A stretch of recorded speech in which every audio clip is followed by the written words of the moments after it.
হায়রে জীবন মৃত্যুই শেষ ঠিকানা, পৃথিবীর সবরে মুছে দেবে।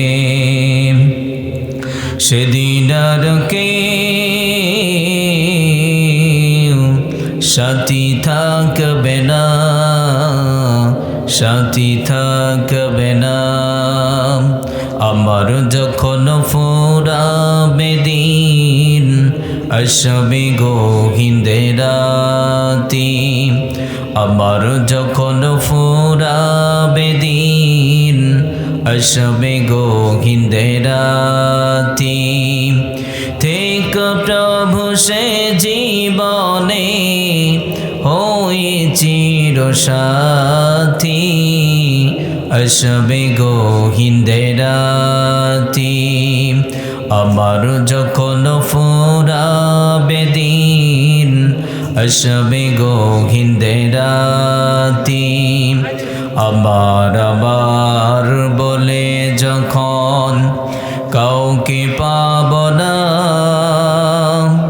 সেদিন আমার শূন্য হিয়ায় তুমি থেকো সান্ত্বনায়, তুমি থেকো সান্ত্বনায়।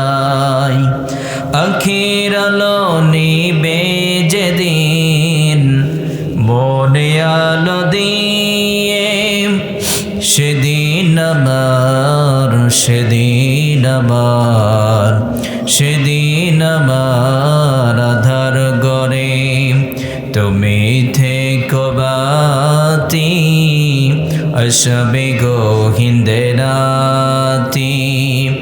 আমার যখন ফুরাবে দিন, আসবে গহীনে রাতি। থেকো প্রভু সে জীবনে হয়ে চিরসাথী, আসবে গহীনে রাতি। আমার যখন ফুরাবে দিন, আসবে গহীনে রাতি। বাংলাদেশে এত মসজিদ, এত মাদ্রাসা, এত তাফসির মাহফিল, সকাল এবং সন্ধ্যা বাড়িতে কোরআন চর্চা হচ্ছে না। কথা বলেন ঠিক কিনা? যুবক ভাইয়েরা যারা আছেন, যুব সমাজ আমাকে অনেক বেশি পেয়ার করেন, আমিও তাদেরকে পেয়ার করি, তাদেরকে ভালোবাসি, আলহামদুলিল্লাহ। যুবক ভাইদেরকে বলছি, আপনারা যদি আলোকিত হন তাহলে বাংলাদেশ সামনে আলোকিত হবে। কথা বলেন। আপনারা যদি সুশিক্ষিত হন, হতে হবে সুশিক্ষিত। কি হতে হবে? আপনি শিক্ষিত হবেন, কিন্তু যেই শিক্ষা অর্জন করে ডাকাত হবেন, চোর হবেন, এই শিক্ষায় জাতিকে মুক্তি দিতে পারবে না। কথা বলেন ঠিক কিনা? এই জন্য আপনাকে সুশিক্ষিত হতে হবে। আপনি যখন সুশিক্ষিত হবেন, আপনি সরকারি চাকরি করছেন, একজন বলছে একটা সিগনেচার দিয়ে দেন, আপনি ৫,০০০ টাকা তার কাছে ডিমান্ড করবেন না, কারণ আপনি সুশিক্ষিত, আপনি মানবিক মানুষ, আপনি আদর্শবান মানুষ। আপনি চিন্তা করবেন, সরকার তো ২০,০০০ টাকা বেতন দেয়ই আমাকে, কেন দেয়? আমার কাজ হচ্ছে জনগণকে সেবা দেওয়া। সে যদি আদর্শবান মানুষ হয় তাহলে বলবে, না আমি টাকা নেব না, যতটা আন্তরিকতার সাথে পারি আপনার সিগনেচার আমি করে দেব। কথা বলেন ঠিক কি না? আপনারা বলুন, হুজুর থেকে নিয়ে একদম ভ্যান চালক পর্যন্ত, কলেজ, ভার্সিটি, মাদ্রাসা, বর্তমান আমাদের বাংলাদেশে আমাদের মাঝে নীতি নৈতিকতা নেই। কথায় কথায় মিথ্যা বলি, আমরা একজন আরেকজনকে ভরসা করতে পারি না, বিশ্বাস করতে পারি না। মানে আমরা এতটা ঠকেছি, আমরা একজন আরেকজনকে বিশ্বাস করতে পারি না। কই এত শিক্ষিত মানুষ থাকার পরেও কেন আমরা আজ বিশ্বাস হারায় ফেললাম? তার মানে ওই শিক্ষিতরাই আমাদেরকে মিথ্যার অন্ধকারে ডুবিয়ে দিয়েছে। কথা বলেন ঠিক কিনা? তো এই জন্য প্রিয় ভাইয়েরা আমার, কোরআন ঢুকিয়ে দেন। আজকের এই তাফসির মাহফিল থেকে প্রথম মেসেজ, সন্তানকে মাস্ট বি কোরআন দিতেই হবে। আপনার ছেলে ভার্সিটিতে পড়বে, কোনো সমস্যা নেই, আপনার ছেলেকে সর্বপ্রথম কোরআন দিতে হবে, আপনার মেয়েকে কোরআন দিতে হবে। আজ 90% মুসলমানের দেশে আমরা এত ওয়াজ করছি, আমাদের বোনেরা মোটেও পর্দা করতে চায় না। কথা বলেন।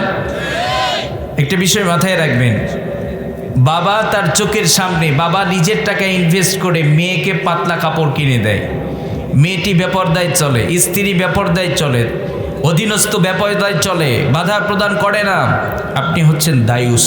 আপনি কি? আপনি দায়ুস। আপনি তো জান্নাতে যাবেনই না, আপনি জান্নাতের যে একটা সুঘ্রাণ আছে সেটিও পাবেন না। দায়ুস হতে চান আপনারা? দায়ুস কারা কারা হতে চান? হতে চান আপনারা? তাহলে আগামীকাল থেকে কি কাজ হবে? স্ত্রী, মেয়ে, মাকে বলবেন বেপরদায় বের হওয়া যাবে। যুবক ভাইয়েরা যারা আছেন, বিয়ে করবেন তো সর্বপ্রথম চিন্তা করবেন আমাকে পর্দাশীল, মোত্তাকি, পরহেজগার একটা মেয়েকে বিয়ে করতে হবে। কথা বলেন। যুবক ভাইয়েরা যদি বলে আমরা বেপরদা কোনো নারীকে বিয়ে করব না, আপনারা বলুন নারী এবং পুরুষ সৃষ্টিগতভাবে দেখতে কি একই রকম? শরীরের স্ট্রাকচারটা কি একই রকম? একই রকম না, আলাদা না। এই জন্য আল্লাহ বলেছেন নারীরা ঘরে থাকবে, প্রয়োজনে বের হবে, কোনো সমস্যা নেই, তবে পূর্ণাঙ্গ পর্দা করে বের হতে হবে। নারী এবং পুরুষের একটা টান আল্লাহ দিয়েছেন। আমরা তো কুকুর না, আমরা তো ছাগল না, আমরা মানুষ। আমরা এই সৃষ্টি জগতের সেরা সৃষ্টি, আমরা আদম সন্তান, বনি আদম। আল্লাহর কাছে সবচেয়ে আমরাই সেরা। কথা বলেন ঠিক কিনা? আমরা কি কুকুরের মতো চলতে পারি? আমাদের জন্য শরীয়ত আছে। কি আছে? আল্লাহর বিধান আছে, আল্লাহর আইন আছে। এখন যদি আমাদের বোনেরা নিজেদের প্রাইভেসি ওপেন করে দিয়ে চলে, আপনি একজন কলেজের টিচার, আপনার মেয়ে বেপরদায় চলে কেমনে? আপনার রুচিতে এটা খাই কেমনে? আপনার কি লজ্জা লাগে না? আপনার মেয়ে বেপরদায় চলে, আপনি বাবা হিসাবে একদম মূর্খ। কথা বলেন ঠিক কিনা? এই জন্য যারা কলেজে পড়েন, ভার্সিটিতে পড়েন, কোনো সমস্যা নেই, আপনার মেয়েকে বলবেন তুমি কলেজে পড়ো তো কি হয়েছে, ইসলাম বাদ দিয়ে কখনো নিজেকে ফেমাস করা যায় না। কথা বলেন ঠিক কিনা? আমাদের বোনদেরকে অবশ্যই পর্দা করাতে হবে। আমাদের বোনের যারা আলোচনা শুনছেন, ভুলে গেলেন কেন? এই সুন্দর চেহারা দিয়েছেন কে? এই সুন্দর চেহারা দিয়েছেন কে? আল্লাহ বলেছেন এই সুন্দর চেহারা আমি দিয়েছি, আমার অর্ডার। ওয়াকরনা ফি বুয়ুতিকুন্না ওয়ালা তাবাররাজনা তাবাররুজাল জাহিলিয়াতিল উলা। রবের অর্ডার, পর্দা করে চলতে হবে। এই মোবাইল ফোনটা আমার, আমি ইচ্ছা করলে আমার মতো করে আমি চালাতে পারি। কথা বলেন। মোবাইল ফোনটা আমার মতো করে চালাতে পারবো। এটা যদি আপনার হয়, আমি কি আমার মতো করে চালাতে পারবো? আপনি আমি কার? কথা বলেন। আপনি আমি কার? আপনি আমি কি মোদির নাকি? ডোনাল্ড ট্রাম্পের? ওই লাল কুত্তার গোষ্ঠীদের নাকি? ওরাও কার? আমরা কার গোলাম? আমরা মনে করি আমাদের এত ক্ষমতা, এত কিছু, ঘোড়ার ডিম কিচ্ছু নয়। আমি নিজে, আমি আমার না, আমি কার? আমি তো আল্লাহর। এই জন্য যখন আল্লাহর পক্ষ থেকে ডাক হয়ে যায় জানতেই পারি না, কিন্তু দুনিয়া ছেড়ে চলে যেতেই হয়। কথা বলেন ঠিক কিনা? তাহলে আমি যদি আমার না হই, আমি রবের গোলাম। রব যেটা আইন দিয়েছেন সেটিই মানতে হবে। কথা বলেন। প্রিয় ভাইরা আমার, এই দুনিয়ার চাকচিক্যের মহে পড়ে কেন যেন মেধা কাজ করে না। শান শৌকত অর্জন করতে গিয়ে দুনিয়ার পিছনে পড়ে আল্লাহকে ভুলে গেছি। আপনারা বলুন, পৃথিবীতে এমন কোনো ম্যান আছে যার অনেক ক্ষমতা ছিল, অনেক টাকা ছিল, টেকনোলজি ছিল, অনেকে দুনিয়া থেকে বিদায় নিয়েছে। দুনিয়া থাকার জায়গা না, রবের কাছে ফিরে যেতেই হবে। তাহলে যেই বোনেরা আজ মনে করছে আমরা কলেজে পড়ি, পর্দা তো করবে, মূর্খ সুর্খ মেয়েরা। যারা শিক্ষিত, যাদের ভিতরে আলো আছে, জ্ঞানের আলো, তারা তো বেশি পর্দা করবে। কথা বলেন। কিন্তু আজ দুটো দিক হয়ে গেছে। যারা কোরআন এবং সুন্নাহ শিক্ষা একটু অর্জন করে তারা মোটামুটি একটু টুকটাক পর্দা করে, আর যারা কলেজ ভার্সিটিতে পড়ে, সবাই না, সবার কথা বলছি না, অনেক বোন আছে কলেজে পড়ে কিন্তু একজন মাদ্রাসা পড়ুয়া মেয়ের চাইতেও বেশি পর্দা করে। এইরকম আছে না নাই? একটাই কথা, সেটি হলো বাবা যদি শক্ত সিদ্ধান্ত নেই আমার ফ্যামিলি ইসলামিক ফ্যামিলি বানাবো, তাহলে মেয়ে পর্দা করবে, ছেলে নামাজি হবে, কলেজে পড়ে কিন্তু ছেলেটা নামাজি, মেয়েটা কলেজে পড়ে কিন্তু মেয়েটা পর্দা করে, কারণ বাবার শক্ত সিদ্ধান্ত আছে। কথা বলেন ঠিক কি না? তাহলে আজ থেকে আমরা সবাই কোরআন এবং সুন্নাতে জীবন করব। আর বোনের আলোচনা শুনছেন, বোন আপনাকে বলছি কলেজে পড়েন, আপনি নামাজের টাইমে নামাজ পড়বেন, পর্দা করে চলবেন, দেখবেন আপনার মান এবং মর্যাদাকে আল্লাহ অনেক উঁচু করে দিয়েছে। সুবহানাল্লাহ। আর আমাদের বোনদেরকে বোঝাবেন এই পৃথিবীর বুকে এমন একটা সময় ছিল যেই সময় আমাদের বোনদের কোনো মর্যাদা ছিল, এমন একটা টাইম ছিল যেই সময়টাকে মূর্খতার যুগ বলা হতো। আপনার আমার প্রিয় নবী বিশ্ব নবী সাল্লাল্লাহু আলাইহি ওয়াসাল্লামের কাছে একজন সাহাবী গেলেন, নাম তার দাহিয়া। নাম কি? নাম তার দাহিয়া। বিশ্ব নবী সাল্লাল্লাহু আলাইহি ওয়াসাল্লামকে ডাক দিয়ে বললেন, নবীজি আমি যদি এখন ঈমান আনি, রব্বুল আলামিন আমার জীবনের সমস্ত গুনাহগুলো মাফ করে দেবে নাকি? বিশ্ব নবী সাল্লাল্লাহু আলাইহি ওয়াসাল্লাম দাহিয়াকে বললেন, ও দাহিয়া তুমি যদি এখন ঈমান আনো, রব্বুল আলামিন তোমার জীবনের সব অপরাধ মাফ করে দেবে। দাহিয়া বলছে, নবীজি আমার জীবনে এত বড় মারাত্মক জঘন্যতম একটা অপরাধ আছে, আমার মন বলে রব্বুল আলামিন সব অপরাধগুলো যদি মাফ করে দেয়, একটা অপরাধ আছে আমার মন বলে রব্বুল আলামিন ওই অপরাধটা মাফ করবে না। বিশ্বনবী সাল্লাল্লাহু আলাইহি ওয়াসাল্লাম দাইয়াকে বললেন, ও দাইয়া কি অপরাধ করেছো বর্ণনা দাও। দাইয়া বলছে, নবীজি আমার স্ত্রী গর্ভবতী, আবার স্ত্রীকে বললাম যদি কন্যা সন্তান ভূমিষ্ঠ হয়ে যায় তুমি তাকে জীবিত হত্যা করে দেবে। এই কমিটমেন্ট দিয়ে দীর্ঘ কয়েক বছরের জন্য বিজনেসে বাইরে গেলাম। দীর্ঘ কয়েক বছর পরে যখন বাড়িতে ফিরে এসেছি, আমার আঙিনার মধ্যে সুন্দর ফুটফুটে চেহারার একটা কন্যা সন্তান দেখতে পেলাম। আবার স্ত্রীকে ডাক দিয়ে বললাম, এটাকার কন্যা সন্তান? দাইয়ার স্ত্রী বলছে, স্বামী আমার এটা আপনার কন্যা সন্তান। দাইয়া বলছে, আমি না বলেছিলাম যদি কন্যা সন্তান ভূমিষ্ঠ হয়ে যায় তুমি তাকে জীবিত হত্যা করে দেবে। এইবার দাহিয়ার স্ত্রী বলছে, স্বামী আমার এই দুনিয়ার বুকে এমন কোন মা আছে নাকি যেই মা নিজের কলিজার টুকরা সন্তান, মেডিকেল বিজ্ঞান বলে আমরা যারা সন্তান এই পৃথিবীর বুকে এসেছি, আমরা যখন দুনিয়ার বুকে আসব প্রত্যেকেই মায়ের কলিজার মধ্যে লাথি দিয়ে দুনিয়ার বুকে এসেছি। এই পৃথিবীতে এমন ঘটনা আছে সন্তান যখন মায়ের কলিজার মধ্যে লাথি মেরেছে, অনেক মা আছে দুনিয়া থেকে বিদায় নিয়ে নেয়। কথা বলেন ঠিক কিনা? অনেক মা আছে সন্তানকে সুন্দর পৃথিবী উপহার দিতে গিয়ে জীবনের এমন ঝুঁকি নিয়ে নিয়েছে, মা জীবনের জন্য দুনিয়া থেকে বিদায় নিয়েছে, সন্তানকে সুন্দর পৃথিবী উপহার দিয়েছে। ঠিক কিনা? দাইয়ার স্ত্রী তাকে বুঝাতে চাইলেন, স্বামী আমার জীবনের ঝুঁকি নিয়ে আমার জীবিত হত্যা করে দেবে।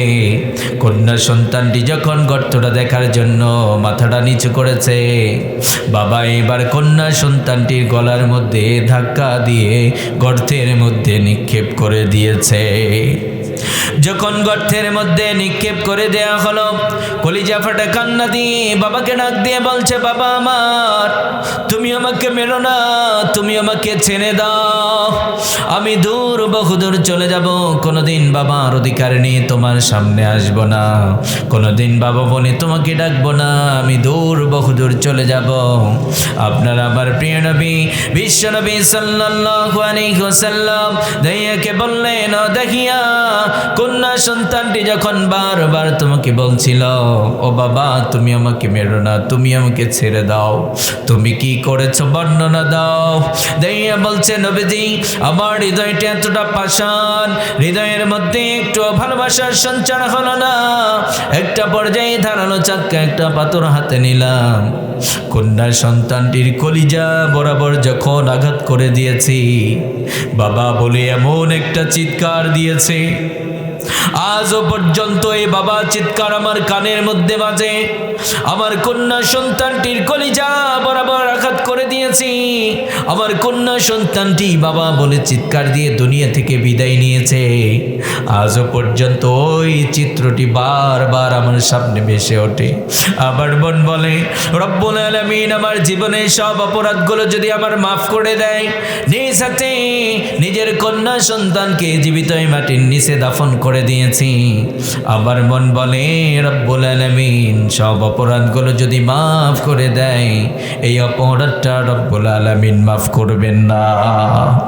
বিশ্বনবী সাল্লাল্লাহু আলাইহি ওয়াসাল্লাম বললেন, দাহিয়া নিজ হাতে নিজের কন্যা সন্তানকে জীবিত মাটির নিচে দাফন করে দিয়েছো, জঘন্যতম অপরাধ করেছো। তবে তুমি সুসংবাদ শোনো, তুমি তো অন্য ধর্ম অবলম্বী, তুমি তো ঈমান আনো নাই। এখন যদি ঈমান আনো, আল্লাহ এটাও মাফ করে দেবে।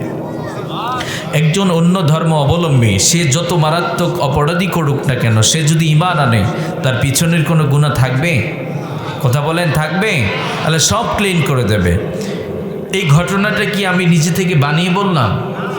যারা আল্লাহর ঘর হজ্জে বাইতুল্লাহ গিয়েছেন তারা দেখেছেন আজও সেই কবর সাক্ষী বহন করছে। কথা বলেন, আজও সেই কবর আছে না নাই? তাহলে কেমন ওই সময়ের মানুষগুলো কেমন ছিল? নিজের পিতা নিজের কন্যা সন্তানকে মাটির নিচে দাফন করে দিত। আপনারা বলুন, মৃত্যুর হাত থেকে বাঁচিয়ে দিয়েছে একমাত্র ইসলাম। কথা বলেন, একমাত্র ইসলাম আমাদের বোনদেরকে মৃত্যুর হাত থেকে শুধু বাঁচিয়েই দেয় নাই, একটা নারীকে ইসলাম 3টা স্টেপে 3টা ধাপে তাকে সর্বোচ্চ মর্যাদা ইসলাম দিয়েছে। কয়টা ধাপে? মৃত্যুর হাত থেকে বাঁচিয়ে দিলেন, 3টা স্টেপে আল্লাহ একটা নারীকে মর্যাদা দিয়ে দিলেন। ছোট্ট করে বলছি, সময় খুবই কম। মৃত্যুর হাত থেকে বাঁচিয়ে দিয়ে সর্বপ্রথম কন্যার মর্যাদা দিয়েছেন। কি মর্যাদা? কন্যা হিসাবে আল্লাহ মর্যাদা দিয়েছেন। আপনারা বলুন, একটা কন্যা হিসাবে যখন আল্লাহ আমাদের বোনদেরকে মর্যাদা দিয়েছেন, কেমন মর্যাদা? আপনারা বলুন, এই যে বাবার কাছে যখন মেয়েটি থাকে, মেয়েকে ইসলাম এমন কোনো অর্ডার করেছে, বাবার ফ্যামিলিতে তুমি থাকবা, তুমি নিজেও কামাই করবা, মাঠে যাবা, পরিশ্রম করবা, চাকরি করবা, তুমি বিজনেস করবা, তার মানে নিজে কামাই করতে হবে, এমন কোনো অর্ডার কি ইসলাম করেছে? কি করেছে? ইসলাম বলেছে, বাবা তোমার একটা কন্যা সন্তান, তাকে লালন পালন করো, ইলমে দ্বীন শিখিয়ে দাও, আল্লাহ তোমাকে জান্নাতের মালিক বানিয়ে দেবে একটা। আরো আসতে বলেন সুবহানাল্লাহ।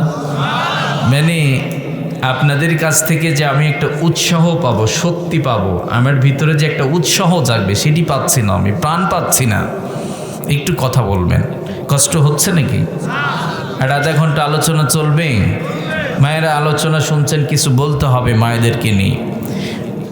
আমাদের বোনেরা তো জানে না ইসলাম কি মর্যাদা দিয়েছে। আমাদের বোনেরা এই জাগতিক জীবনের অনেক কিছু জানে, কিন্তু ইসলাম সম্পর্কে জানে না। তাহলে কন্যা হিসাবে মর্যাদা দিয়ে দিল। শুধু কি তাই?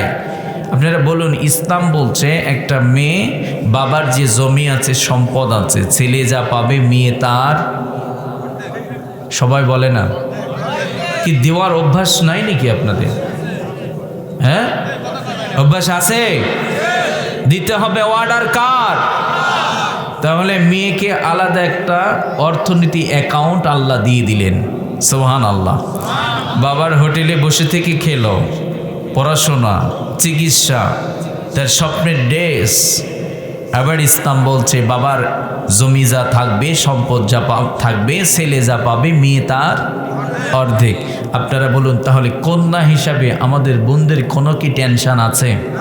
কিন্তু আমরা যারা ছেলেরা আছি, আমাদের মাথায় টেনশন আছে। পড়াশোনা করছি, কিছু একটা করতে হবে, বিয়ে শাদী আছে, যদি বাবার কিছু না থাকে প্রয়োজনীয় ভ্যানও চালাতে হবে। কথা বলেন, কিন্তু আমাদের বোনদের কোনো টেনশন ইসলাম দেন নাই। এই যে কন্যা হিসাবে মর্যাদা পেল। এইবার দ্বিতীয় নম্বরে ইসলাম, এই মেয়েটি যখন প্রাপ্তবয়স্ক হয়ে গেছে, বয়স হয়ে গেছে, ইসলাম বলছে তাকে বিয়ে দিতে হবে। কি করতে হবে? বিয়ে। আমাদের বাংলাদেশে তো বিয়ের কথা অনেক যুবক ছেলে তার বাবার কাছে বলতেও পারে না। কথা বলেন, যদি কোনো ছেলে বাবাকে বলে বাবা আমি বিয়ে করব, দেখবেন ওই অত্র এলাকায় তার মানে এমন একটা বদনাম ছড়ে যায়, অমুকের ছেলে বিয়ে করতে চায়। শরম নেই, লজ্জা নেই। মানে হালাল একটা কথা বলবে তার জন্য শরম এবং লজ্জার প্রয়োজন। কিন্তু একটা ছেলের চুটে প্রেম করে আমাদের সমাজ তাদেরকে শেল্টার দেয়। কথা বলেন ঠিক কিনা? মাথায় রাখবেন, আপনারা শিক্ষিত মানুষ, আপনারা শিক্ষিত মানুষ, আমার আলোচনাকে ভুলভাল রাস্তায় নেবেন না। বাংলাদেশে একটা ছেলে বুক ফুলিয়ে বিয়ের কথা বলতে পারে না, ওই ছেলেটাই 2-4টা মেয়ের চরিত্র নষ্ট করেছে। বাংলাদেশে কি এমন কোন আইন আছে, কোন গ্রামে, কোন ইউনিয়নে, কোন থানায়, বাংলাদেশের পার্লামেন্টে দৃষ্টান্তমূলক শাস্তির কোনো ব্যবস্থা আছে নাকি? আমরাই তো দেখেছি এই বাংলাদেশে 90% মুসলমানের দেশে আমাদের বোনদেরকে ধর্ষণ করা হয়। এই তো কয়েকদিন আগে একটা নিউজ দেখলাম, মানিকগঞ্জের একটা নিউজ, একটা হসপিটালের ঘটনা দেখছেন কি আপনারা? 2 জন কি বাহিনী ওটা? আনসার বাহিনী, যারা পাহারা দেবে, যারা নিরাপত্তা দেবে। স্বামী স্ত্রী তাদের গাড়ির চার্জ ফুরিয়ে গেছে, একটু আশ্রয় নিয়েছে, রাতটা পার হলেই চলে যাব। এই জঘন্যতম মানসিকতার মানুষগুলো যারা মানুষকে নিরাপত্তা দেবে, স্বামীর কাছ থেকে ভুলভাল ধোঁকা দিয়ে স্বামীর কাছ থেকে স্ত্রীকে কেড়ে নিয়ে ধর্ষণ করেছে। এটা কি বানিয়ে বললাম আমি? বাংলাদেশে এত শিক্ষিত মানুষ, আপনারা বলুন তো মাথা উঁচু করে দাঁড়ান কেমনে আপনারা? এটা কি একটা সভ্য সমাজে হতে পারে নাকি? আপনি নিজেকে ওই জায়গায় দাঁড় করান, যার স্ত্রীকে ধর্ষণ করা হয়েছে ওই ভাইটি হৃদয়টা ফেটে চৌচির হয়ে যাচ্ছে। কার কাছে বিচার দেব আমি? এই ভুল কিভাবে আমি শোধরাবো? কথা বলেন ঠিক কিনা? কারণ স্ত্রী তো উনি যার অধিকার কাউকে দেওয়া যায় না, যার অংশ কাউকে দেওয়া যায় না। আমার ভাইটির স্ত্রীকে আপনারা ওই ছেলেগুলো ধর্ষণ করলো, বিচার আছে? বিচার আছে? কোথায় বিবেক? কোথায় আজ আমাদের বোনদেরকে বলছি, মানুষের কথায় ভরকে যাবেন না, ইসলামের দিকে তাকাবেন, ইসলামের দিকে তাকাবেন। দুনিয়াটা অল্প কয়েকদিনের, মনে করছেন এই লাইফ মনে হয় ফুরাবে না, 40 বছর হবে যৌবনে ভাটা পড়বে, আর ভাল লাগে না। কথা বলেন, এই তো লাইফ, এই লাইফের জন্য এত কিছু। তবে এনজয় তারাই করবে যারা ইসলাম মেনে নিয়ে চলবে, জান্নাতের টুকরায় দুনিয়ার লাইফটা হবে। কথা বলেন ঠিক কিনা? তাহলে ইসলাম বলছে বিয়ে দিতে হবে। যুবক ভাইয়েরা, বিয়ের প্রয়োজন হলে বাবাকে বলবেন, বলা যাবে? বাবারা যারা আছেন আনন্দের সাথে সন্তানকে বিয়ে দিবেন। কারণ এমনও বাবা আছে জীবনে কোনোদিন জেনা করে নাই, জীবনে কোনোদিন জেনা করে নাই, সন্তানকে প্রাপ্তবয়স্ক হয়ে গেছে, আপনার দায়িত্ব আপনার সন্তানকে বিয়ে দেবেন। কিন্তু আপনার সন্তানকে বিয়ে দিলেন না, ও যত জেনা করবে এই গুনাহ আপনার আমল নামেও যাবে। কথা বলেন, বাঁচতে হবে আখিরাত থেকে। কথা বলেন, কারণ দুনিয়ার লাইফে যে লস হয় এগুলো পোষানো যাইতো, কিন্তু আখিরাতে লসের মধ্যে পড়লে এগুলো পোষাতে পারবেন। কারণ আখিরাতের জীবনটা বড্ড ভয়ঙ্কর, বড্ড একাকিত্ব। কারণ আখিরাতের দিবসটা বড্ড একাকিত্ব হবে। একটা সন্তান একটা নেকির কারণে জান্নাতে যাইতে পারবে না। মাকে ডাক দিয়ে বলা হবে, আপনার সন্তানকে একটা নেকি দিয়ে দেন, আপনার সন্তান ডিরেক্টলি জান্নাতে যাবে। মা বলবে দুনিয়াতে আমার বিয়ে হয় নাই, মা সন্তানের কাছ থেকে পালিয়ে যাবে। এইবার বাবাকে ডাক দিয়ে বলা হবে, আপনার কলিজার টুকরা সন্তান একটা নেকির কারণে জান্নাতে যাইতে পারছে না, আপনার সন্তানকে একটা নেকি দিয়ে দেন। বাবা বলবে দুনিয়াতে আমি বিয়ে করি নাই, আমার সন্তান ছিল না। বাবা সন্তানের কাছ থেকে পালিয়ে যাবে, মা সন্তানকে ভুলে যাবে, বাবা সন্তানকে ভুলে যাবে। আপনজন বলতে আপনি কাউকে পাশে পাবেন না। দুনিয়ার লাইফে আপনি বিপদে পড়েছেন, আপনার প্রতিবেশী আপনার পাশে দাঁড়াবে, আপনার ভাই আপনার পাশে দাঁড়াবে, কিন্তু আখিরাতে আপনি আমি যখন একটা নেকির জন্য বিপদে পড়ে যাব, আপনার পাশে কেউ দাঁড়াবে না। ঠিক কি না? ওই আখিরাত থেকে বাঁচার জন্য প্রয়োজনে বাবা ভ্যান চালিয়ে তার সন্তানকে খাওয়াবে, তবে জেনার মতো গুনার দাগ লাইফে লাগাতে দেবে। কিন্তু আমাদের মানসিকতা হচ্ছে ছেলে পড়াশোনা করবে, চাকরি করবে, অনেকগুলো টাকার মালিক হতে হবে, তারপরে আমরা বিয়ে দেব। এই মানসিকতা আজ থেকে মাথা থেকে ঝেড়ে ফেলুন। কথা বলেন? তাহলে ওই মেয়েটিকে বিয়ে দিতে হবে। এখন এই বিয়ের মাধ্যমে একটা মেসেজ, সেটি হলো ইসলামে একটা নারীকে বিয়ে ছাড়া তাকে ভোগ করার জন্য ইসলামে কোনো ওয়ে নেই। কথা বলেন? যুবক ভাইরা প্রেম করেন? প্রেম করেন? আপনারা প্রেম করবেন, প্রেম করবেন। ইসলামে বৈবাহিক সম্পর্ক ছাড়া যত সম্পর্ক আছে সব হারাম। কথা বলেন? যুবক ভাইরা যারা প্রেম প্রীতি করেন, আজ থেকে আল্লাহকে প্রমিস দেন, আপনার প্রিয় তোমাকে প্রমিস দিয়ে লাভ নাই। কারণ প্রমিস দিয়েছেন, আপনি তাকে প্রমিস দিয়েছেন, জান তোমারে আমি ছাড়বো না, জান তুমি আমারে ছাইরো না। দেখবেন আপনার জান আপনারে টাইমই দেয় না, একটু টাকা বেশি, চেয়ারটা সুন্দর, আপনারে 6 তলা ঘরে ধরে। যুবক ভাইরা ধরে কি ধরে না? যুবক এখন বাঁকা হয়ে যায়, মানে মান অভিমান, জান তুমি আমারে ছাড়লা, আমি গাঞ্জা ধরলাম। আছে না নাই? জান তুমি আমারে টাইম দিলা না, আমি গাঞ্জা ধরলাম। এখন গাঞ্জা দিয়েও জান আসে না, জান রে কয় দুনিয়ায় থাকতাম না, যাক গলায় ফাঁস লাগাইলাম। কপাল পোড়া, দুনিয়াও খাইছে, আখেরাতেও। কি একটা মেয়ের জন্য কি আল্লাহ তোমার সৃষ্টি করছে নাকি ওর জন্য জীবন দেওয়ার জন্য? জীবন দিতে হবে কার জন্য? কার জন্য? তাহলে যুবক ভাইয়েরা যারা সভ্য ভদ্র, তারা প্রেম প্রীতির সাথে জড়ায় না, তাদের গুরুত্বপূর্ণ এই সময়টাকে পড়ালেখার কাজে লাগায়। তারা একজন আদর্শবান ডাক্তার হয়, তারা একজন আদর্শবান মাস্টার হয়। বাংলাদেশ তাদের দিকেই তাকিয়ে আছে, তাদের হাতেই বাংলাদেশ নিরাপদ। কথা বলেন ঠিক কিনা? যেই যুবকের চরিত্র খারাপ, ও ডাক্তার হইলে ওই জায়গাতে অকাম করবে। কথা বলেন ঠিক কিনা? যুবক মাথায় রাখবা, বিয়ের আগে যারা প্রেম প্রীতি করে ইজ্জত বিলায়, নিজের চরিত্র নষ্ট করে, বৈবাহিক জীবনে শান্তি কি জিনিস পাবা না, লিখে রাখো। তখন চিন্তা হবে এডের চেয়ে ওটাই ভালো ছিল, এডের চেয়ে বউ থুয়ে দিবা ওর পেছনে দৌড়, ও একটা লাথি মারবে, আবার এই জায়গায় আসবে, লাস্টে চিন্তা করবা জীবনটা তো শেষ, যাবো কোথায়। অনেক পুরুষ কিন্তু এখন ঢাকায় আছে, এই দুই নৌকায় পা দিয়েছে, মাঝখান দিয়ে কি করবে, আর চলে গিয়েছে ঢাকায়। কথা বলেন? তাহলে যুবক ভাইয়েরা, কথাগুলো হাস্যকর মনে হতে পারে, ইসলামে বৈবাহিক সম্পর্ক ছাড়া আপনি কেন আগেই প্রেম প্রীতি করবেন? আপনার লাইফটা কত গোছালো হতে পারে। আপনি সুন্দর করে পড়াশোনাটা করলেন, আল্লাহর কাছে চাইবেন, আল্লাহ আমার জীবনে তো টাকার প্রয়োজন, দুনিয়ার জীবনে টাকা লাগবে, আল্লাহ সুন্দর একটা আমাকে চাকরির ব্যবস্থা করে দেন, অথবা আমি যেন একটা ভালো বিজনেসম্যান হতে পারি। আল্লাহর কাছে দোয়া করবেন, জীবন সঙ্গিনী ছাড়া তো জীবন চলবে না, আল্লাহ নেককার মুত্তাকি পরহেজগার একটা আমাকে মেয়ে দিয়ে দিবেন। তাহলে পড়াশোনার লাইফে কোনো প্রেম প্রীতির দিকে তাকানোর কোনো ওদিকে তাকানোর সময় নেই। আমাকে পড়াশোনাটা করতে হবে, আমাকে আল্লাহর সন্তুষ্টি অর্জন করতে হবে।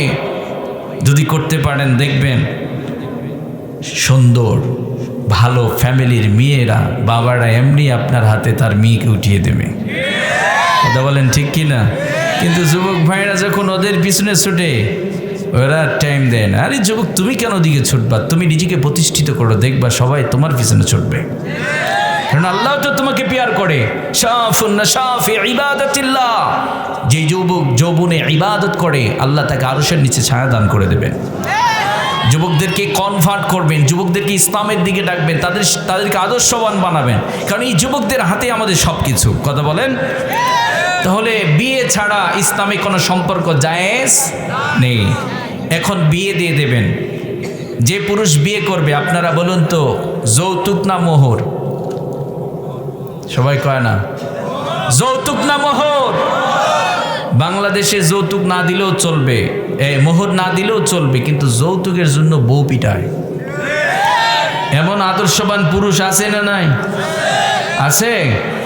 আমি মনে করি বাংলাদেশে একটা আইন খুব দ্রুত হওয়া দরকার, সেটি হলো কোনো ছেলে বিয়ে করতে গিয়ে যৌতুক চাইলে ওর 6 মাসের জেল। কথা বলেন? এরকম আইন করতে হবে। এমন ঘটনাও আছে, যৌতুকের টাকার জন্য আমাদের বোনদেরকে মারতে মারতে দুনিয়া থেকেই বিদায় করে দেওয়া হয়েছে। যারা শিক্ষিত ভদ্র মানুষ, যাদের আত্মমর্যাদা বেশি, তাদের সম্মানবোধ যাদের বেশি, তারা প্রয়োজনে ভ্যান চালাবে, পুরুষ মানুষ। আমি পরিশ্রম করে আমার স্ত্রীকে খাওয়াবো, শ্বশুরের টাকা নেওয়ার টাইম কোথায় আমার? প্রয়োজনে শ্বশুরকে কিছু হাদিয়া দিয়ে দেব।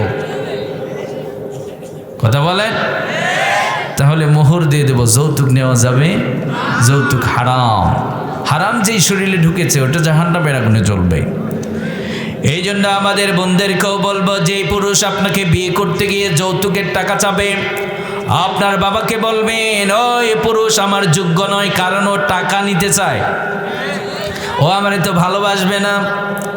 আজকে মনে হয় শুনছিলাম আমার ড্রাইভার ভাই চমৎকার করে একটা ঘটনা বর্ণনা করছিলেন। তার ফ্যামিলির মধ্যে এমনও পুরুষ আছে যৌতুকের টাকার জন্য বউ পিটায় আছে না না। আমি কি একটা হিস্ট্রি শোনালেন যে মাঝে মধ্যেই বউকে পিটায়। অনেকে আছে তো বউকে পিটায়, বাবার বাড়িতে পাঠাচ্ছে, যাও কিছু টাকা নিয়ে আসো। কথা বলেন? ও পুরুষ জীবনে কিছু করতেও দেবে না, নিজের লাইফটাকেও নষ্ট করবে, আর একটা মেয়ের লাইফও সে ধ্বংস করবে। কথা বলেন ঠিক কি না? এমন ছেলের হাতে মেয়েকে উঠিয়ে দেবেন না, জীবন শেষ হয়ে যাবে। বুঝতে পেরেছেন তো? তাহলে বিয়ে দিতে হবে। আপনারা বলুন, বিয়ে হয়ে গেল, ইসলাম দিচ্ছে স্ত্রীর মর্যাদা। আপনারা বলুন, একটা মেয়ে বিয়ের পর থেকে ইসলামে এমন কোনো বিধান আছে যে ইসলাম বলেছে স্বামী মাসে 15 দিন ভ্যান চালাবে অথবা মাঠে পরিশ্রম করবে, স্ত্রীও পাশাপাশি মাঠে যাবে, পরিশ্রম করবে, এমন কোনো বিধান দিয়েছে না। ইসলাম স্বামীকে বাড়ির কর্তা বানিয়ে দিয়েছে, স্বামী পরিশ্রম করবে আর স্ত্রীর উচিত হবে স্বামীর ঘরটাকে শান্তির নীড় বানিয়ে রাখা। কথা বলেন? কিন্তু আজকে আমাদের দাম্পত্য জীবনগুলো অশান্তির আগুনে দাউ দাউ করে জ্বলছে। আমাদের স্ত্রীরা, আমাদের বোনেরা বিয়ের পরে স্বামীকে টাইমই দিতে চায় না। স্বামী যে পরিশ্রম করে সে স্বীকৃতি দিতে চায় না। আর সে না নাই, আমাদের বোনেরা আমাদের কাছে অভিযোগ করে, হুজুর স্বামী তো আমাকে ভালোবাসে না, ভাবির সাথে মিষ্টি ভাষায় কথা বলে, আমার সাথে সুন্দর ভাষায় কথা বলে, একটা তাবিজ দিয়ে দেন। হুজুরে ব্যাটে খাওয়াইলেও কাজ হইতো? আপনিই পারেন। আমাদের বোনদেরকে বলছি, স্বামীরা খুব বেশি কিছু চায় না, একটু সুন্দর ব্যবহার চায়, একটু মিষ্টি ভাষায় কথা বলবেন। স্বামী একটু রাগ হয়েছে, আপনি একটু ভদ্রতা দিকে চুপ থাকবেন। যেই নারী তার স্বামীর সাথে এমনটি করতে পারে, সেই স্বামী তার জন্য জীবনও দিতে পারে। স্বামীর কাছে ভালোবাসা চাইলে তো পাওয়া যায় না, একটু নাকি একটুখানি কাজ করলেই উজাড় করে স্বামী দিয়ে দেবে। কথা বলেন ঠিক কিনা? কিন্তু আজকে বাংলাদেশের অবস্থা কি? স্বামীর আর কি রাগ, তার চাইতে স্ত্রীদের বেশি রাগ। আপনি যদি বলেন আমি কি সারাদিন বসে থাকি না, কি পরিমাণ পরিশ্রম করি, আপনারা আবার রাগ করছেন না তো যে হুজুর কি যে একটা ওয়াজ শুরু করছে গো। আমি এই কথাগুলো, ইসলাম সোশ্যাল ম্যানার শিখায়। কি শিখায় ইসলাম বলেছে না, যদি কোনো স্বামী মারা যায়, স্ত্রী যদি বলে আমার স্বামী ভালো ছিল, আমি সন্তুষ্ট, আল্লাহ তাকে জান্নাতি বানিয়ে দেবেন। আবার স্বামী যদি বলে আমার স্ত্রীর প্রতি আমি সন্তুষ্ট ছিলাম, তাহলে তো বৈবাহিক জীবনটা অনেক দামি একটা ইবাদত। কথা বলেন ঠিক কিনা? এখন সেই জীবনটা যদি এমন হয়ে যায়, একজন আরেকজনের দেখতেই পারে না, অশান্তির আগুনে দাউ দাউ করে জ্বলছে। একটা পুরুষ যখন অশান্তির আগুনে দাউ দাউ করে জ্বলে, এর চাইতে আর যন্ত্রণা কোনো কিছু হতে পারে না। সে অনেক টাকার মালিক হতে পারে, সে অনেক ক্ষমতা থাকতে পারে, সব জায়গায় শান্তি পেতে পারে, বাড়িতে ঢুকলেই জাহান্নামের আগুন দাউ দাউ করে তাকে পোড়ায়। কথা বলেন ঠিক কিনা? আল্লাহ হাবিব সাল্লাল্লাহু আলাইহি ওয়াসাল্লাম বলেছেন, দুনিয়াতে জান্নাতের টুকরা ওইটাই যে স্বামী এবং স্ত্রী নেককার মুত্তাকি পরহেজগার দুইজনের মধ্যে মিল আছে, দুনিয়াতে ওটাই জান্নাতের টুকরা। এই জন্য আমাদের বন্ধুদেরকে বলবো, স্বামীর সাথে ভালো আচরণ করবেন। স্বামীরাও যারা আছেন স্ত্রীর সাথে সুন্দর আচরণ করবেন। আমরা তো মুসলিম, আমাদের কথা, আমাদের খাওয়া, আমাদের চলা, আমাদের ওঠা, আমাদের বিজনেস, আমাদের রাজনীতি, সব কিছু এই পৃথিবীর জন্য মডেল হওয়া চাই। কথা বলেন? কিন্তু আমরা যদি নোংরা মানসিকতা আমরা যদি নিজেরাই প্লে করি, তাহলে পৃথিবী আমাদের কাছ থেকে কিছু শিখবে না, আমাদেরকে ঘৃণা করবে। তাহলে স্ত্রীর মর্যাদা দিয়ে দিল, সম্পন্ন দায়িত্ব স্বামীকে দিয়েছে, স্বামী কামাই করে খাওয়াবে। তাহলে দ্বিতীয় নাম্বারে ইসলাম এমন মর্যাদা দিয়েছে, নারীর কোনো টেনশন নেই। তৃতীয় নাম্বারে রব্বুল আলামিন আরেকটা মর্যাদা দিয়েছেন, সর্বোচ্চ মর্যাদা। ওই মেয়েটি যখন মা হয়ে গেছে, আপনারা বলেন তো ইসলামে মায়ের মর্যাদা কম না বেশি? বিশ্বনবী সাল্লাল্লাহু আলাইহি ওয়াসাল্লাম বলছেন, ও আমার উম্মতেরা, তোমরা জান্নাত চাও, জান্নাতের জন্য কোন দিকে দৌড়াও? আপনি মনে করতে পারেন মা তো বৃদ্ধ হয়ে গেছে, তার আর কি মূল্য থাকতে পারে? আপনার আমার প্রিয় নবী বিশ্বনবী সাল্লাল্লাহু আলাইহি ওয়াসাল্লাম চমৎকার করে বলছেন, আল জান্নাতু তাহতা কদামিল উম্মাহাত। ওগো মা, তুমি এই ধরনের শ্রেষ্ঠ নেয়ামত, তোমারই পদতলে রয়েছে জান্নাত। ওগো মা, তুমি এই ধরনের শ্রেষ্ঠ নেয়ামত, তোমারই পদতলে রয়েছে জান্নাত। সুবহানাল্লাহ। বিশ্বনবী সাল্লাল্লাহু আলাইহি ওয়াসাল্লাম বলছেন, ও আমার উম্মতেরা, তোমরা জান্নাত চাও, জান্নাতের জন্য কোন দিকে দৌড়াও? তোমার মায়ের পায়ের নিচে রব্বুল আলামিন তোমার জন্য জান্নাত রেখে দিয়েছেন। সুবহানাল্লাহ। তাহলে ইসলাম এই তৃতীয় নম্বরে সর্বোচ্চ মর্যাদা ইসলাম মাকে দিয়েছে। কথা বলেন ঠিক কিনা? আর যারা সন্তান আছেন, এখান থেকে রব্বুল আলামিন আরেকটা মেসেজ দিচ্ছেন, ওয়া ক্বাদা রাব্বুকা আল্লা তা'বুদু ইল্লা ইয়্যাহু ওয়া বিল ওয়ালিদাইনি ইহসানা। রব্বুল আলামিন বলছেন, ও গোলাম, জন্ম থেকে নিয়ে মৃত্যু পর্যন্ত কেবলমাত্র গোলামি চলবে কার? আমরা গোলামি করব কার? আমরা সেজদা দেব একমাত্র কারে? আমরা ইবাদত করব কেবলমাত্র রব্বুল আলামিনের। লা তা'বুদুনা ইল্লাল্লাহ। রব্বুল আলামিন বলছেন, ও গোলাম, আমি রব ছাড়া কারো তোমরা গোলামি করতে পারবা না। কথা বলেন। আবার রব্বুল আলামিন বলছেন, ওয়া মা খালাকতুল জিন্না ওয়াল ইনসা ইল্লা লিয়াবুদুন। রব্বুল আলামিন বলছেন, ও গোলাম, মানুষ এবং জিন জাতিকে সৃষ্টি করেছি কেবলমাত্র আমার গোলামির জন্যই। আপনার আমার টার্গেট হতে হবে জীবনের প্রতিটা কাজ গোলামি বানিয়ে একজনের সন্তুষ্টি অর্জন করা। তিনি কে? আপনার আমার জীবনের সকল কাজ হবে আল্লাহর সন্তুষ্টির জন্য। এই জন্য রব্বুল আলামিন আবার বলছেন, কুল ইন্না সলাতি ওয়া নুসুকি ওয়া মাহইয়ায়া ওয়া মামাতি লিল্লাহি রাব্বিল আলামিন। রব্বুল আলামিন বলছেন, ও গোলাম, তোমার নামাজ কেবলমাত্র আমার জন্য হতে হবে, তোমার কুরবানি কেবলমাত্র আমি রবের জন্য হতে হবে, তোমার জীবন, তোমার মরণ সব কিছু কেবলমাত্র একজনের জন্য হতে হবে। তিনি কে? আপনি যখন নামাজ আদায় করছেন, এই নামাজটা শুধুমাত্র রবের জন্য হতে হবে। কিন্তু আমাদের নামাজগুলো রবের জন্য হয় নাকি? আমরা অনেকেই মানুষ দেখানো নামাজ পড়ে ফেলি, আবার অনেকে নামাজের মধ্যে দাঁড়িয়ে যায়, দেখবেন নামাজের মধ্যে দুনিয়ার ধ্যান জ্ঞান ঢুকে যায়। কথা বলেন ঠিক কিনা? মুমিন যখন নামাজে দাঁড়িয়ে যায়, ওই নামাজে একমাত্র রব্বুল আলামিন ছাড়া কেউ থাকতে পারে না। ঠিক কিনা? মুমিনের নামাজে দুনিয়া থাকবে না, বিজনেস থাকবে না, রাজনীতি থাকবে না, পিতামাতা থাকবে না। মুমিনের নামাজে কেবলমাত্র থাকবে একজন, তিনি কে? সাহাবায়ে কেরামরা যখন নামাজ আদায় করতেন, তাদের নামাজে কেবলমাত্র রবের সন্তুষ্টি থাকতো। আপনার আমার প্রিয় নবী বিশ্বনবী সাল্লাল্লাহু আলাইহি ওয়াসাল্লামের জামাতা হযরত আলী রাদিয়াল্লাহু তাআলা আনহু এমন নামাজ পড়েছেন, যুদ্ধ করতে করতে পায়ের মধ্যে তীর বিদ্ধ হয়ে গেছে।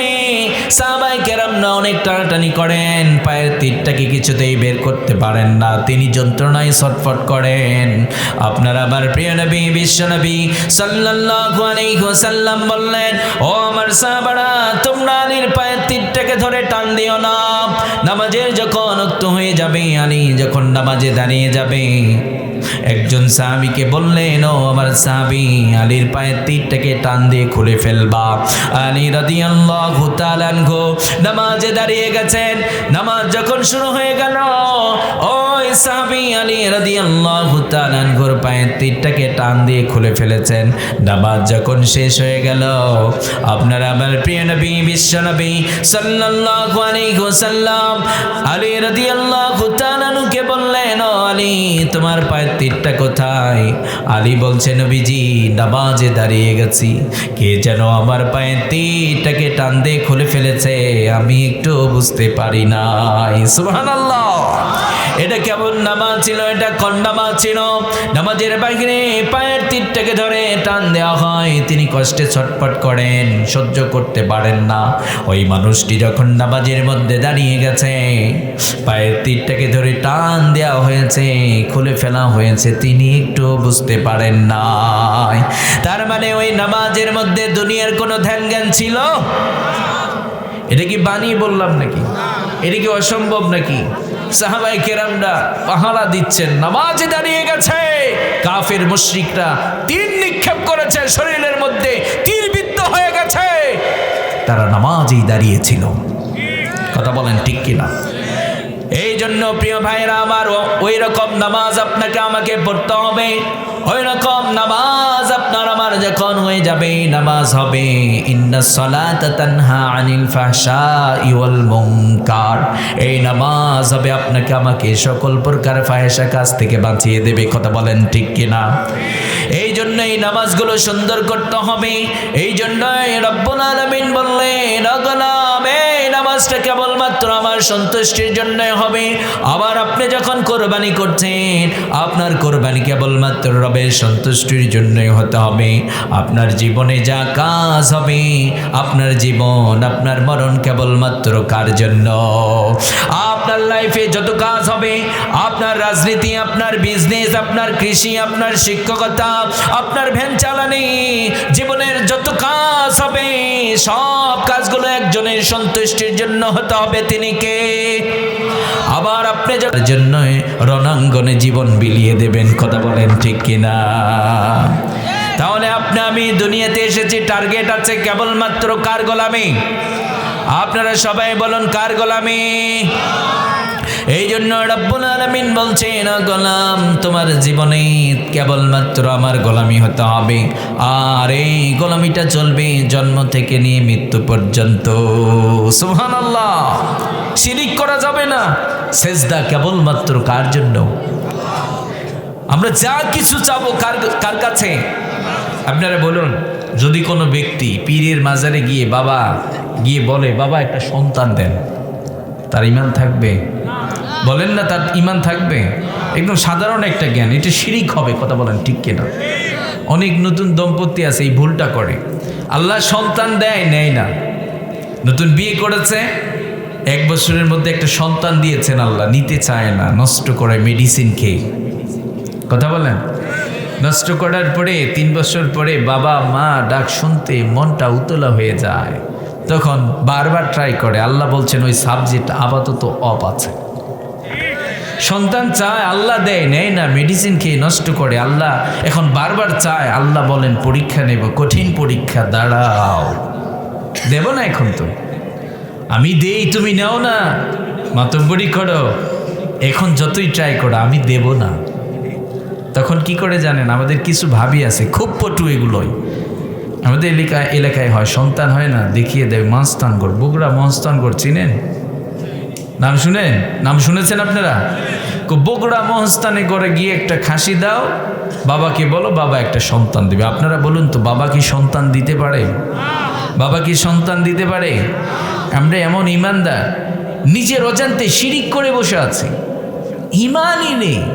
তো ইমান যদি না থাকে, আপনার কোন আমল কি আল্লাহর কাছে কবুল হবে? হবে না তো। ইমান হচ্ছে শর্ত।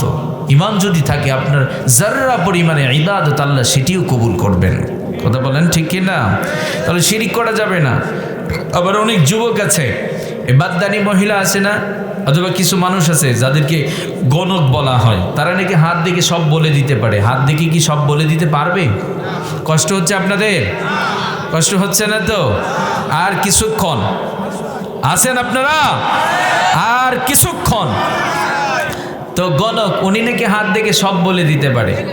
আপনারা খেয়াল করবেন, যদি কোনো এলাকায় আসার পরে ওরা হাত দেখে এটা ওটা বলে দিতে শুরু করে, এক ভাই কি করবে, তার অজান্তে তার চোখের আড়ালে বাড়ি থেকে সিরা একটা স্যান্ডেল নিয়ে এসে কানের নিচে কয়েকটা লাগায় দিবেন। কয়েকটা লাগাই দেওয়ার পরে যখন আচমকা দাঁড়িয়ে যাবে, বলবে আমারে মারলেন কেন, আমার অপরাধ কি? আপনি বলবেন যে অন্যের কপালে কি আছে সব বলে দিতে পারো, তোমার কপালে যে সিরা স্যান্ডেলের বাড়ি আছে ওইটা জানতে পারো না তুমি?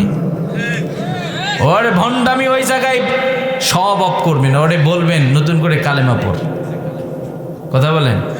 ওরে বলবেন নতুন করে কালেমা পড়, তাওবা কর, ওরে নতুন করে মুসলমান বানিয়ে ছাড়িয়ে দেবেন। পারবেন এই কাজটি করতে পারবেন? তাহলে মুসলমান আল্লাহর কাছে সব চাইবে। সন্তান দেন কে? সন্তান দেন না তিনি কে? ছেলে দেন তিনি কে? ছেলে দেন না মেয়ে দেন তিনি কে? অনেক পুরুষ আছে মেয়ে হয় বারবার বউকে তালাক দেয়, আছে না নাই? আপনারা বলুন, মানে স্ত্রীর কোনো ক্ষমতা আছে এখানে? স্বামীর ক্ষমতা কার? ক্ষমতা কার? এমনও তো হয়েছে বিয়ে করেছে, একটা বিয়ে করছে, বারবার মেয়ে সন্তান হয়, আবার একটা বিয়ে করছে, ওইটারও মেয়ে সন্তান হয়, আছে না না এরকম? তাহলে তাওয়াক্কল, ভরসা কার প্রতি? আল্লাহর প্রতি। আল্লাহ ছেলেও দেন মেয়েও দেন, আবার ছেলেও দেন না মেয়েও দেন না, তাহলে আল্লাহর সাথে শিরিক করা যাবে না। তাহলে জন্ম থেকে নিয়ে মৃত্যু পর্যন্ত আল্লাহর গোলামি। তারপরে রব্বুল আলামিন বলছেন ওয়াবিল ওয়ালিদাইনি ইহসানা। রব্বুল আলামিন বলছেন গোলাম, আমার গোলামির পরে তোমার দায়িত্ব হবে তোমার পিতামাতার সাথে ইহসান করো, সুন্দর আচরণ করো। এই কথাটা কার? কিন্তু আজকে আমাদের সমাজে আমাদের পিতামাতা আমাদের কাছে বড় অসহায় হয়ে যায়। যখন পিতামাতা বৃদ্ধ হয়ে যায়, মা যখন বৃদ্ধ হয়ে যায়, সন্তান ভুলে গিয়েছে এই মা কত রাত আমার জন্য ঘুমায় নাই, এই বাবা আমার জন্য ভ্যান চালিয়ে চালিয়ে আমাকে ডাক্তার বানিয়েছে, মাস্টার বানিয়েছে। এই পৃথিবীতে অনেক পিতা আছে নিজের নামটাও বাবা লিখতে পারে না, ওই বাবাটাই মূর্খ, বাবাটাই সন্তানকে শিক্ষিত বানায়। কথা বলেন ঠিক কিনা? ও সন্তান, তুমি ওই বাবাকে কেমনে ভুলে গেলাম? সন্তান যারা আছেন মাথায় রাখবেন, আপনার জীবনে সেরা নায়ক হচ্ছে তোমার মা আর তোমার বাবা। কথা বলেন। এই মা এবং বাবা এমন নিঃস্বার্থক ভালোবাসা দেয়, সন্তানের সবসময় মঙ্গল কামনা করে, সবসময় সন্তানের ভবিষ্যৎ নিয়ে চিন্তা করে। এই জন্য রব্বুল আলামিন বলছেন গোলাম, তোমার পিতামাতার সাথে সুন্দর আচরণ করবা, তাদেরকে কষ্ট দেবা না। আবার বিশ্বনবী সাল্লাল্লাহু আলাইহি ওয়াসাল্লাম বলছেন ক্বালাহুমা জান্নাতুকা ওয়া নারুক। বিশ্বনবী সাল্লাল্লাহু আলাইহি ওয়াসাল্লাম বলছেন ও আমার উম্মতেরা, তোমার মা বাবা তোমার জন্য জান্নাত, তোমার জন্য জাহান্নাম। সাহাবায়ে কেরামরা প্রশ্ন করলেন নবীজি, মা এবং বাবা আমার জন্য জান্নাত, আমাদের জন্য জাহান্নাম কেমনে? বিশ্বনবী সাল্লাল্লাহু আলাইহি ওয়াসাল্লাম বললেন ও আমার সাহাবারা, মা বাবাকে যখন খুশি করবা রব্বুল আলামিন খুশি হবে, জান্নাতের মালিক বানিয়ে দেবে। মা বাবাকে কষ্ট দেবা, মা বাবা নারাজ হবে, আসমানের একজন মালিক আছেন তিনি নারাজ হয়ে যাবেন। কথা বলেন ঠিক কিনা? তাহলে আমরা যারা পিতামাতা আমাদের যাদের আছে, আমরা মা বাবার সাথে সুন্দর আচরণ করবো, রাজি আছি না নাই? যাদের পিতামাতা আছে আমরা তাদেরকে যত্ন করব, তাদের ওষুধ লাগবে কিনে দেবেন, তারা পান খায় পান দিয়ে দেবেন। মাকে বলবেন মা তোমার শরীরটা কেমন যাচ্ছে, মাকে বলবেন মা কোনো কিছু খেতে মন চাচ্ছে নাকি। আপনারা বলুন, এই পৃথিবীতে দুটো মানুষ, এমন হৃদয় আল্লাহ দিয়েছেন, এমন প্রশস্ত পৃথিবী সমান একটা হৃদয় মা এবং বাবাকে দিয়েছে। খাওয়াইলে যতটা খুশি হয় না, সন্তান যখন সামনে দাঁড়ায় মনটা ভরে যায়। কেমন ইসলাম এই জন্য মায়ের একটা অধিকার দিয়েছে, বাবার একটা অধিকার দিয়েছে। কোনো সন্তান যদি পৃথিবীর সব কিছু মাকে দিয়েছে, কিন্তু মা বাবার সাথে সন্তান নিয়মিত সাক্ষাৎ করে না, তার মানে ওই ছেলেটি মা এবং বাবার একটা হক নষ্ট করেছে। মা বাবার সাথে নিয়মিত সাক্ষাৎ করে, এটা পিতামাতার একটা হক, একটা অধিকার। কারণ মা বাবা গ্রামে আছে, আপনি শহরে থাকেন, নিয়মিত মা বাবাকে আপনি খরচ পাঠাচ্ছেন, তাদের শীতের পোশাক কিনে দিচ্ছেন, কিন্তু আপনি সাক্ষাৎ করছেন না। মা বাবা এতটা তৃপ্তি পাবে না যখন আপনি মা বাবার সামনে দাঁড়াবেন, মা বাবার সাথে কথা বলবেন, তখন মা বাবা শূন্যতা ফিল করে না, তাদের অন্তরটা সবসময় ভরা থাকে। কথা বলেন ঠিক কিনা? তাহলে যাদের বৃদ্ধ পিতামাতা আছে আমরা তাদের পাশে দাঁড়াবো। কিন্তু আজ বড় দুঃখ হয়, 90% মুসলমানের দেশে বৃদ্ধাশ্রম আছে না নাই? বৃদ্ধাশ্রম কাদের জন্য? বৃদ্ধাশ্রমে কারা যায়? ইহুদিদের জন্য। সরকারি অনেক চাকরিজীবীর পিতামাতায় বৃদ্ধাশ্রমে থাকে, কারণ ওদেরকে দেখার মতো কেউ নাই। যাই বৃদ্ধাশ্রমে, যেই সন্তান তার পিতামাতাকে বৃদ্ধাশ্রমে রেখে দেবে, মাথায় রাখবেন তোর স্থান জাহান্নামে হবে। কথা বলেন ঠিক কিনা? তাহলে আজ থেকে বউয়ের জন্য মাকে কষ্ট দেবেন না, বউকে বলবেন আমি তো মুসলিম, আমার ইসলাম শিখিয়েছে, তোমার অধিকার ইসলাম দিয়েছে, তোমারটা তুমি নাও। বউকে বলবেন আমার মা তো, আমার মায়ের অধিকার আছে, আমার প্রতি তার অধিকার আছে। স্ত্রীকে বলবেন মায়ের যতটুকু অধিকার মাকে দিতে দাও, বাবার যতটুকু অধিকার বাবাকে দিতে দাও, ভাইয়েরটা ভাইকে দিতে দাও, বোনেরটা বোনকে দিতে দাও। তুমি যখন হস্তক্ষেপ করবা তখনই জুলুম হবে, আর যেখানে ইনসাফ থাকবে না সেখানেই গন্ডগোল আর মারামারি হবে। তাই তো দেখা যায় বউকে কিছু দিয়েছে, আবার অনেক আমাদের শাশুড়ি যারা ছেলের বউকে ছেলে কিছু দিয়েছে, স্বামী তো স্ত্রীকে দিতে হবে না, অনেক শাশুড়ি সহ্য করতে পারে না, আছে না নাই? এটা বাধা দেবেন না। আপনার ছেলের বউ ভালো আছে, যে কোনো পন্থা অবলম্বন করে তাকে উপঢৌকন দিয়ে, তাকে গিফট দিয়ে, স্বামী স্ত্রী ভালো আছে, আপনি তাদের জন্য দোয়া করেন, আল্লাহ তাদের দাম্পত্য জীবনকে সুখের বানিয়ে দেন, তাদের অর্থ সম্পদের মধ্যে বারেকা দান করেন। আবার অনেক ছেলের বউ আছে, স্বামী যদি তার মাকে কিছু দিতে চায়, দিতে চায় না, নিষেধ করে। কথা বলেন, আপনার বউকে বলবেন তুমি বাধা দিও না, মারটা মাকে দিয়ে দে, বাবারটা বাবাকে দিয়ে দে। এবার মাকেও বলবেন মা উনি তো আমার স্ত্রী, ওনার অধিকার আমার প্রতি আছে, তুমি কেন বাধা দেবা? বাধা দিলে তো আল্লাহ নারাজ হবে। কথা বলেন ঠিক কি না? তাহলে যুবক ভাইয়েরা দাম্পত্য জীবনে যদি ইনসাফ কায়েম করতে পারেন কোনো গণ্ডগোল হবে না। আর বোঝানোর চেষ্টা করবেন, মাঝে মধ্যে একটু ওয়াজ করবেন। আমরা এই যে আমি যে ওয়াজ করছি না, ওয়াজ করবেন। মানুষকে মেরে পিটে যা করা যায় না, মানুষকে বুঝালে এর চেয়ে বেশি কিছু করা যায়। প্রয়োজনে স্ত্রীকে শাসন করবেন, প্রয়োজনে কি করবেন? শাসন করবেন, কিন্তু নির্যাতন করবেন না। নির্যাতন আর শাসন কি এক জিনিস? দুটো আলাদা জিনিস। প্রয়োজনে শাসন, কিন্তু নির্যাতন করা যাবে না। তাহলে যাদের পিতামাতা আছে, আমরা পিতামাতার সাথে সর্বোচ্চ আচরণ করব। বাবাকে মাঝে মধ্যে বলবেন বাবা চলেন বাজারে যাই, চা খেয়ে আসি, বাবার হৃদয়টা ভরে যাবে, বাবার হৃদয় থেকে একটা দোয়া আসবে। মা বাবার বদদোয়া সন্তানকে ধ্বংস করে, মা বাবার দোয়া সন্তানকে প্রতিষ্ঠিত করে দেয়। বিশ্বনবী সাল্লাল্লাহু আলাইহি ওয়াসাল্লামের একজন সাহাবী ছিলেন, নাম তার আলকামা। নাম কি? আলকামা রাদিয়াল্লাহু তাআলা আনহু। বিশ্বনবী সাল্লাল্লাহু আলাইহি ওয়াসাল্লামকে খবর দেয়া হলো আলকামা অনেক অসুস্থ, কখন জানি দুনিয়া থেকে বিদায় নেবে। সাহাবায়ে কেরামরা অনেক কালিমার তালকিন দেয়, কিছুতেই কালেমা জবানে আসে না। বিশ্বনবী সাল্লাল্লাহু আলাইহি ওয়াসাল্লাম আলকামার স্ত্রীকে ডাক দিয়ে বললেন আপনার স্বামী কেমন ছিল? আলকামার স্ত্রী বলছে আমার স্বামী অনেক ভালো ছিল, অনেক আবেদ ছিল। বিশ্বনবী সাল্লাল্লাহু আলাইহি ওয়াসাল্লাম আলকামার স্ত্রীকে বললেন আপনার স্বামী এত আবেদ ছিল কিন্তু কালেমা কেন পড়তে পারে না? এইবার আলকামার স্ত্রীকে ডাক দিয়ে বললেন আলকামার মা জীবিত আছে নাকি? আলকামার স্ত্রী বললেন আলকামার মা জীবিত আছে। আলকামা রাদিয়াল্লাহু তাআলা আনহুর মাকে ডাক দেয়া হলো। আপনার আমার প্রিয় নবী বিশ্বনবী সাল্লাল্লাহু আলাইহি ওয়াসাল্লাম আলকামার মাকে জিজ্ঞেস করলেন আপনার সন্তান কেমন ছিল? আলকামার মা বলছে আপনার সাহাবী আলকামা অনেক আবেদ ছিল, অনেক নামাজ পড়তো, অনেক কোরআন পড়তো। আপনার আমার প্রিয় নবী বিশ্বনবী সাল্লাল্লাহু আলাইহি ওয়াসাল্লাম আলকামার মাকে বললেন আমার সাহাবী এত আবেদ কেন কালিমা পড়তে পারে না? এই কথা বলার সাথে সাথে আলকামার মা কান্না জুড়ে দিয়েছে। বিশ্বনবী সাল্লাল্লাহু আলাইহি ওয়াসাল্লাম আলকামার মাকে ডাক দিয়ে বললেন ও আলকামার মা কেন কান্না করো? আলকামার মা বলছে নবীজি আপনার সাহাবী অনেক আবেদ ছিল, তবে আপনার সাহাবী আলকামা বইয়ের কথা শুনতো, আমি মাকে কোনো দাম দিত না, আমি মায়ের হক নষ্ট করেছে।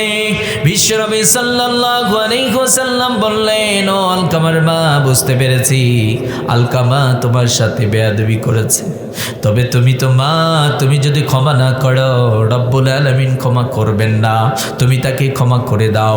বিশ্বনবী সাল্লাল্লাহু আলাইহি ওয়াসাল্লাম এই কথা বলার পরে আলকামার মা বিশ্বনবী সাল্লাল্লাহু আলাইহি ওয়াসাল্লামকে বলছেন নবীজি আমি কিছুতেই আলকামাকে ক্ষমা করব না, আমি অনেক কষ্ট পেয়েছি।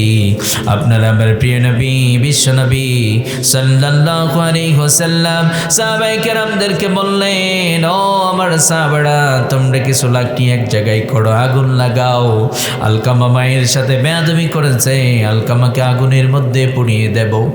এই কথা শোনার পরে আলকামার মা চিৎকার দিয়ে আপনার আমার প্রিয় নবী বিশ্ব নবী সাল্লাল্লাহু আলাইহি ওয়াসাল্লামকে ডাক দিয়ে বলছেন, নবীজি আলকামা তো আমার নার চিনা ধন, আমার কলিজা চিনা ধন, এ আলকামা আমার বুকের ধন, আলকামা আমার কাছে ভুল করেছে তো কি হয়েছে?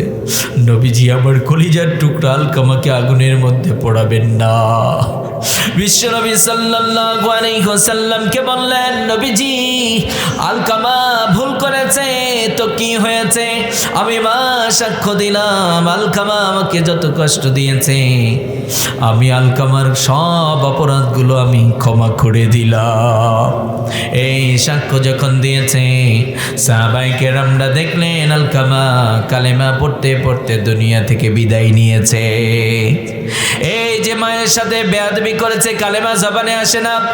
এই জন্য প্রিয় ভাইরা আমার, আপনারা যারা এখানে আছেন প্রত্যেকেই মাকে কষ্ট দেব না, মায়ের সন্তুষ্টি অর্জন করব, মায়ের কাছ থেকে দোয়া নেব, বাবার কাছ থেকে দোয়া নিয়ে নেব। কবুল করবেন একজন, তিনি কে? ওই যে একটা কসাই মুসা আলাইহিস সালাতু ওয়াস সালামের জান্নাতের সাথী হবে মার দোয়ার বদলতে। কথা বলেন ঠিক কিনা? তাহলে মা বাবার কাছ থেকে দোয়া নিতে হবে। কিন্তু আজকে আমাদের দেশে পিতামাতারা অনেক অসহায়। কথা বলেন, মা বাবা যদি বৃদ্ধ হয়ে যায়, অনেক মা বাবা আছে ভাত পায় না, সন্তান ধরে মারে। আমি দেখেছি মা বৃদ্ধ হয়ে গেছে, সন্তান মাথার চুল ধরে এমন হাসকা টান দেয়, স্ত্রীর সাথে গন্ডগোল হয়েছে তার জন্য। বানিয়ে বলছে এগুলো? সোশ্যাল মিডিয়ার কল্যাণে অনেক কিছু আমাদের সামনে আসে। কথা বলে প্রিয় ভাইয়ের আমার, পিতামাতাকে কষ্ট দেবেন? দেবেন? আপনি চাকরিজীবী হতে পারেন, কিন্তু আপনার মা এবং বাবা আপনার জীবনে সেরা ম্যান, তাদেরকে সম্মান করব। আপনাদের এই গ্রামে যদি কোনো সন্তান পিতামাতার সাথে বেয়াদবি করে তাদেরকে শাসন করবেন, তাদেরকে বুঝাবেন তোমার জন্মদাতা পিতা এবং মাকে কষ্ট দাও, কলিজা কি কাঁপে না? জন্মের পরে মা যদি আপনাকে আপনার মুখের মধ্যে একটু লবণ ঢুকিয়ে দিত, আপনি তো দুনিয়া থেকেই চলে যেতেন। কথা বলেন? কিন্তু মা বাবা তিলে তিলে আপনাকে বড় করেছে। এই কনকনে শীতের মধ্যে আপনার মা আপনার জন্য কত কষ্ট করেছে। আমি যখন পেটে ছিলাম মা ঘুমাতে পারে না, আমি লাথি মেরেছি, মা ঠিকঠাক খেতে পারতো না। আবার যখন দুনিয়াতে এসেছি মা জীবনের চাইতে বেশি ভালোবাসে। আপনারা খেয়াল করুন তো, ছোট্ট বাচ্চা একটু চাপা লাগলেই তার কষ্ট হবে। আপনারা বলুন, একজন মা যখন সন্তানকে নিয়ে ঘুমিয়ে পড়ে, কোনোদিন কি শুনেছেন মা তার বুকের মধ্যে পাড়া দিয়েছে ঘুমের তালে, তার নিচে ফেলেছে? এমন কখনো হয়েছে? মায়ের হৃদয়ের মধ্যে আল্লাহ এমন প্রেম আর ভালোবাসা সন্তানের প্রতি দিয়েছে, মা ঘুমের ঘরেও সন্তানকে সর্বোচ্চ সবসময় আগলিয়ে রাখে। কথা বলেন ঠিক কিনা? আপনি বারবার প্রসব করে দিয়েছেন, আপনার মা আপনাকে ঘর থেকে বের করে দেয় নাই, কিন্তু অনেক সন্তান আছে মাকে ঘাড় ধাক্কা দিয়ে ঘর থেকে বের করে দিয়েছে। এগুলো করবেন না, এগুলো করবেন না, আল্লাহ সহ্য করবেন না।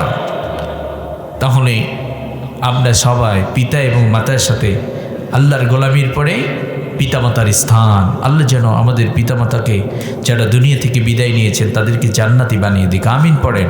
যাদের পিতামাতা জীবিত আছে তাদের খেদমত করে আল্লাহ যেন জান্নাত কামানোর তৌফিক দান করে দেন। সবাই পড়েন আমিন। তাহলে বলছিলাম, আমাদের বোনদেরকে ইসলাম সর্বোচ্চ মর্যাদা দিয়েছে। তাহলে মর্যাদা যদি আমরাও দিতে চাই, আমিও আমাদের বোনদের মর্যাদা দিতে চাই, আপনি যদি দিতে চান, দেশের সরকার যদি দিতে চায়, ফলো করতে হবে একটা কিতাব। কিতাবটির নাম কি? আল কোরআন এবং বিশ্বনবী সাল্লাল্লাহু আলাইহি ওয়াসাল্লামের সুন্নাহ। এই দুটো ফলো করেই তাদেরকে মর্যাদা দেওয়া যাবে। এই দুটোর বাহিরে আপনি মর্যাদা দিতে চাইবেন কিন্তু জুলুম হবে। কথা বলেন? তাহলে প্রিয় ভাইয়েরা আমার, আমাদের বোনেরা যেন পর্দা করে চলে। আল্লাহ কবুল করুন। সবাই পড়েন আমিন।